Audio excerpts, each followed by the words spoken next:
ตั้งแต่เขาเกิดได้ไงมาเนาะกระบอกเคยได้เชื่อนะเขาโรงเรียนมากับลายเส้นลายชาติเขาเกิดมาลายรุ่นลายยังกระบอกเคยมีพอเขามาได้เห็นจุดนี้อันเขาก็ดีใจที่ว่าเพิ่นได้มองเห็นอะไรเพิ่นอยากช่วยทางโรงเรียนนั้นเขาก็ถามว่าพวกนี้ช่องยูทูบแบบเพิ่นเขาบ่เห็นเขาดีใจที่ว่าได้พัดลมนี่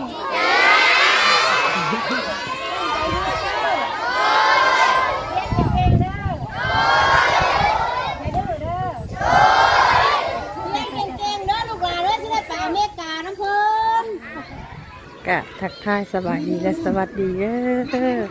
อยามจะเศร้าเนาะยินดีต้อนรับเข้าช่อง YouTube ของแม่น้องแพทย์น้อยพี่น้องเลยมื้อนี้กะสิได้มีทางผู้ใหญ่ใจดีเพิ่นมามอบพัดลมให้น้องๆนักเรียนเนาะมอบให้ทางโรงเรียนของเฮานี่แหละพี่น้อง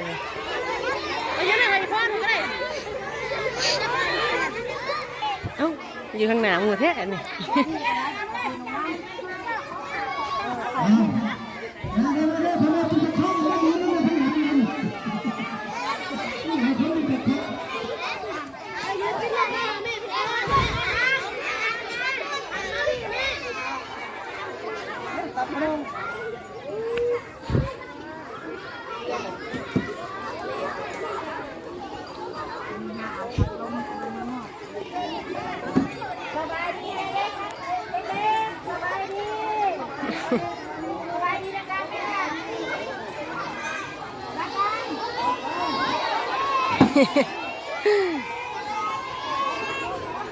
เนาะกำลังคน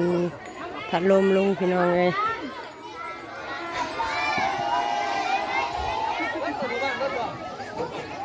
นี่ประตูลงมาก่อน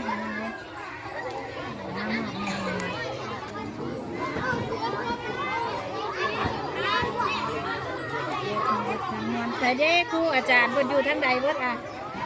โอ้ทั้งครูอาจารย์เพิ่นกันได้ข่าวในคู่กันได้ลายอันนี้ดีอันนี้จะนั่งกันเงานี่นะจะงั้นนี่ค่ะลายโตเติบเนาะ10 กว่าโตพูดจักอันนี้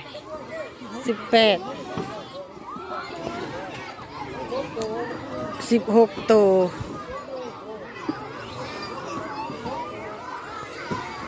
ออกกล้ามผ่าดูเลย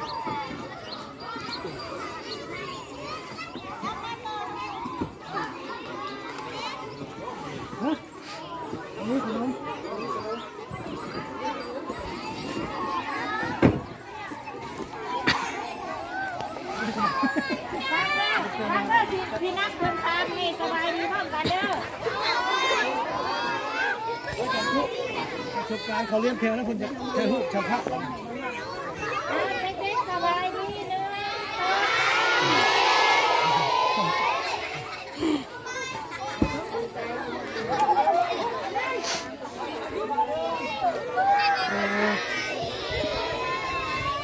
มันนี่ก็มีการมอบพัดลมให้ทางเรียนของมันโคกเนาะพี่น้อง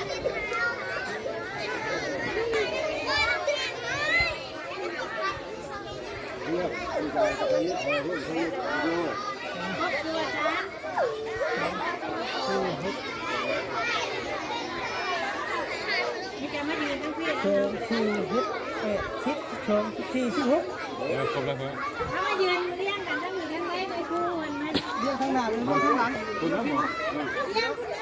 ข้างหลังก็ได้เนาะ นี่คือจะเห็นพันลุกบนเนาะมาเลยครูครูอาจารย์เนี่ยเราใช่ใช่สิ แม่แค่ไทยนะไทยพูดเสียเปิดไม่ให้นั่นแหละคือดูนั่นน่ะอันนั้นคุณหลวงมาบอกยังไม่เปิดบ่ดีเนาะจักสีแดงทางไหนเนาะกล้องตาพวกตาเล่โอเคโบเดนจะได้เมื่อก่อนนะได้มาเจ๊ไว้นะไปนี่ค่ะนักเรียนมาถามอันว่าเพื่อนกันเนี่ยไม่ได้เด้อเนี่ยแม่รู้แบบนั้นทางเด้อทาง เขาบอกว่ามาถามเพิ่นมาทางคุณยายเพิ่นมาถามว่าเพิ่นสิติดเลยเพิ่นก็สิได้ให้เงินเอามาซื้อเนาะนี่ทางเนาะก็มาถามทางเขาว่าสิติดเลยแต่ว่าทางคุณยายเพิ่นได้ซื้อพัดลมมาซื้อตัวกับไฟกับไฟก้อนนึงไปส่วนทางชาวบ้านคนที่ว่าสิมาติดตั้งกับทางชาวบ้านรักษาเองเลย ช่วยเขาแล้ว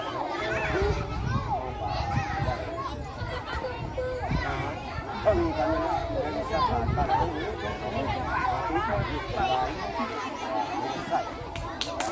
วันนี้ครับนี่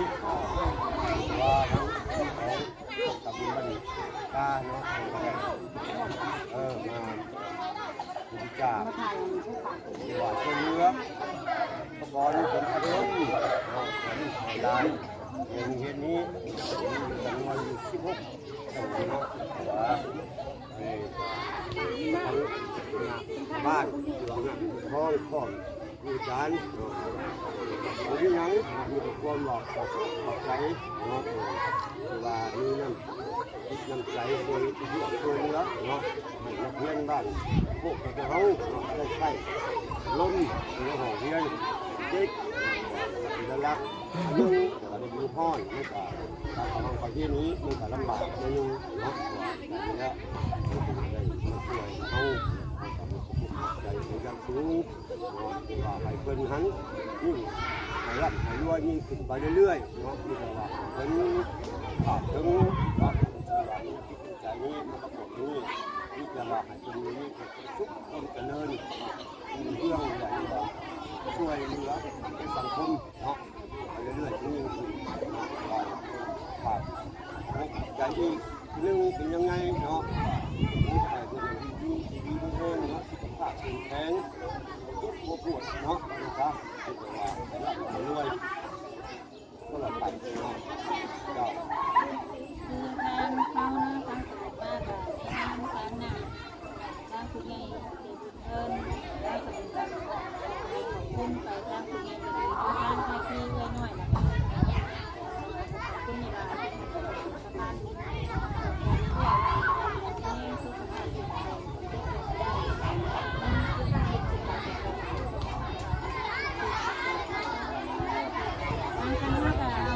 ดีใจนะในนั่งตั้งหน้าใหญ่แล้วก็ดีใจที่ว่าพี่น้องช่วยทั้งบ้านเฮา เมื่อหน้ากับผ้าผู้ใหญ่ใจดีคนสิเบิ่งเด้อทางในครูมาเนี่ยเด้อท่านว่ามีแต่แบบนี้ก็ในครูมาบ่ได้ก็บ่มีคนสอนให้คือเก่าเด้อ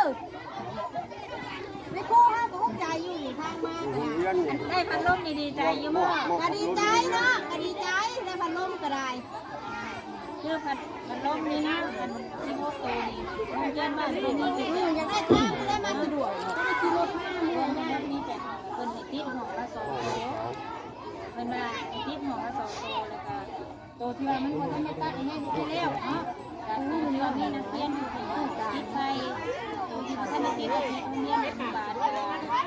ให้มันแล้วล่ะไว้ติดเพิ่นก็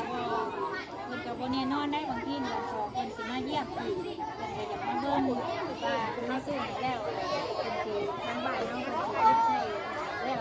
ด้วยจังได๋ช่วงทักเพิ่นว่าได้ซื้อให้แล้วเพิ่นสิติดเลยนี่ก็ทางบ้านเฮาคนกลัวว่าทางบ้านเฮาเนาะ เย่พุ่งทันเด้อบอกเป็นเย่เลยเย่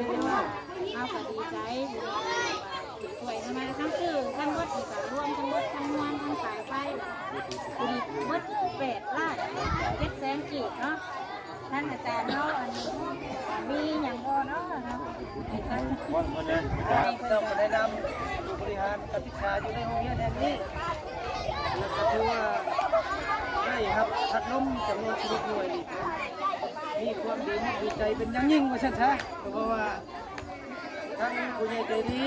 จากคนกระชื่อมาให้แล้วก็ต้องสาบุญเป็นผู้นำมาเนาะ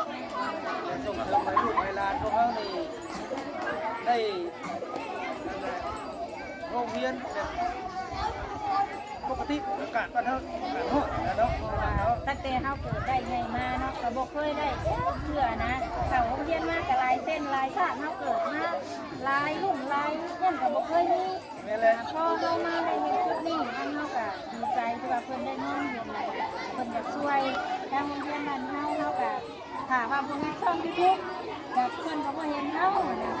ทางเฮาก็ดีใจที่เราได้ลงมาถ่ายความลำบาก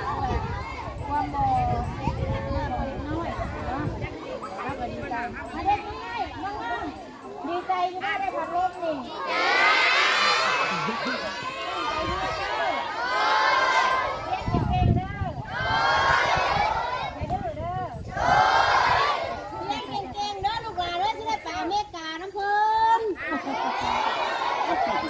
ดีใจครับ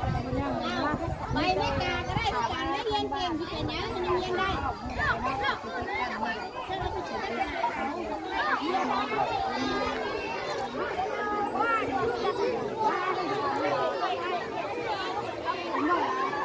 ทางน้องๆนักเรียนเพิ่นก็ดีใจบักใหญ่ๆพี่น้องเลยพร้อมหน้าพร้อมตากันมื้อนี้เนาะไล่ครับของคนจากผู้ใหญ่ใจดีเพิ่นมอบพัดลมให้